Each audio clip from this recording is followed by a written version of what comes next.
இச்சருவ பிடிக்கிற வித்த தெரிஞ்சவன் புத்தகத்தை சுமக்குற பூவ ரசிக்கிற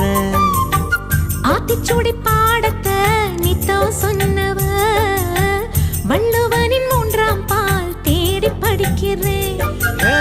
சோளக்காட்டு பொம்மைய போல் ஒத்தையில நின்னேனே சோடி வரம் கேட்டு வந்தேன் துணைக்கு நானும் வந்தேனே ஒதுக்கப்பட்ட கல்லு இவன் மூலக்கல்ல ஆகிடத்தான் காதல் என்னும் பூழி வச்சு உடைச்ச கருவா